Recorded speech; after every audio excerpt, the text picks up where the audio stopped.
Mga lods, magandang araw sa inyo. Ngayon, ang pag-uusapan natin is basketball shoes. Mag-a-honest review tayo sa bagong basketball shoes ko.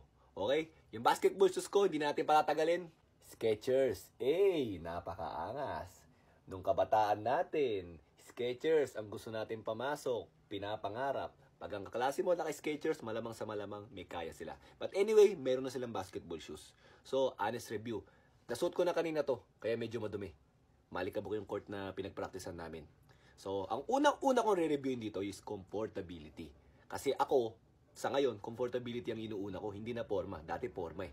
Pero, ang talagang purpose kasi ng sapatos is comfortability ng paa mo, stability, protection ng paa mo. Yun talaga dapat ang unang tinitingnan pala bilang atleta at paggagamit ka ng sapatos. So, comfortability, perfect. Ba't ko nasabing perfect? May backstory ako Nike. Walang brand wars dito Pero Nike ang gamit ko nung panahon na yon. Tapos, ang nangyari dun sa Hyperdunk na Nike, ang gamit ko nung time na yon. Yung dito ko, parang lumulobo, sumasakit, parang namamaga, paunti-unti. Hanggang sa sinabi ko sa PT ko. Ngayon, sinuggest niya sa akin, magpalit ako ng sapatos. Gamitin ko raw is Adidas, yung merong Ultra Boost. Yung cushioning kasi nun maganda. So, nangyari, bumili ako ng James Harden Volume 2 nung panahon na yun, kahit medyo mabigat yun. Pero after mga 2 weeks nawala. Tapos komportable na ako dun. 4 years kong ginamit yung butas-butas na yung yung insole nun. Nagagayat na yung asawa ko, ba't yung pa rin daw gamit ko? Gusto nang bumili ng bago. 4 years kong ginamit yung loads. Meron akong evidensyang picture nun. Butas-butas na yun. So, yun yung isa sa mga hinahanap ko. So, next na naging sapatos ko is Adidas pa rin, dahil doon sa Ultra Boost. Tapos, next na naging sapatos ko is Anta. Kasi yung technology na yun, meron na rin si Anta. Ito, si Skechers. Nagulat ako, nung tingnan ko na yung description niya, yung specs niya, meron pala, kung tawagin nyo na ito, Skechers Hyper Burst. Yun yung cushioning nila na parang panlaban sa Ultra Boost. Kaya pala komportable na ako. So, hindi ako matatakot na lumobo yung ganito ko, na mamaga yung mga ganito ko sa talampakan. So, perfect. Ang comfortability, ang cushioning, perfect. So, ngayon, tatanungin mo ako, Lord, yung traction, sige, basahin mo. Goodyear. Yes, Lods. Goodyear. So, yung Goodyear, yan? Kotse na nga pinagseservisyoan yan Yung goma nila, kotse na. Ganon katindi ang traction nito. Nung nasubukan ko, malikabok ka, wala pang brake na bago.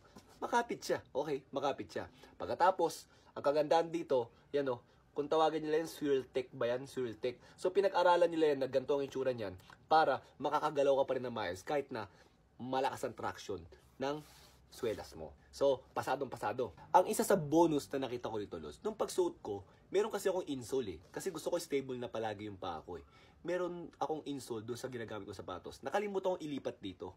Pero nagtaka ako, ba't parang meron ng arch support? Ayun pala, hindi ko natatanggalin kasi ang hirap ibalik Yung insole nito, Lods, parang may arch support na rin, kahit paano na foam.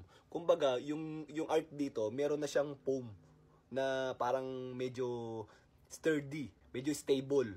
Tapos maganda, kumbaga parang naka-flat yung paa mo. So medyo parang, hindi ko alam kung naka-drop zero ba to. Hindi pa natin sigurado. Pero kumbaga, maganda yung paglapat ng paa ko dun. So kung sa itsura naman, Lods, kung ako, sabihin ko sa inyo, yung ginamit na materials dito is alam mong mga mataas na quality. Pati yung tahi niya, tapos hindi siya agad dumihin dito. Although black to, pero may nakita akong puting ganito, hindi siya dumihin Pati yung mga tahi talaga niya, kitang-kita mo na talagang high quality yung ginamit nilang pang buo dito. Lahat dito, pati yung pagkakapintura, ang galing. Kumbaga, may gustong patunayan si Skechers, palagay ko dito Actually, si Joel Embiid na nga ang pinapirma nila So, next na mga model na lalabas, baka magkaroon na ng signature na sapatos na Skechers na pang-basketball, si Joel Embiid. Sa ngayon, ang gumagamit si Julius Randle, pati yung isang player ng Clippers. Ang gamit nila, ganito rin, na model pero low cut. Dalawang model pala yung napunta kanina sa team. Ang isa is Reza Grip. Ito naman yung Float. Mas pinili ko to kasi ito, napansin ko mas stable ako rito. And yun pala talaga. Ito, ginamit talaga to for more stability. Yung isa naman for more agility. Although dito makakagalaw ka din. Hindi naman ibig sabihin hindi ka makakagalaw. Kumbaga, mas finokus lang nila yung technology ng pagbuo nito sa stability. Alam nyo naman, may opera ako sa paa at meron akong injury sa tuhod. So masasabi ko dito, kumbaga kung i-rate ko, 1 to 10, 10 ang pinakamataas, 9. Kasi lahat ng hinahanap ko sa basketball, para sa talagang purpose ng ng sapatos nandito, 'di ba? Yung itsura niya, ako nagagandahan ako dito siguro sa ngayon, maninibago kayo kasi hindi ito yung mga trendy na brand ng sapatos. Pero hindi na ngayon ang hinahanap ko eh. Malayo na dun yung isip ko. So ako, okay na okay ako rito at pinili ko rin yung gantong kulay para hindi dumihin. So Lods, kung ikaw, meron kang balak bumili ng sapatos na gusto mong maiba naman, hindi naman yung mga trendy na mga sapatos na puro forma.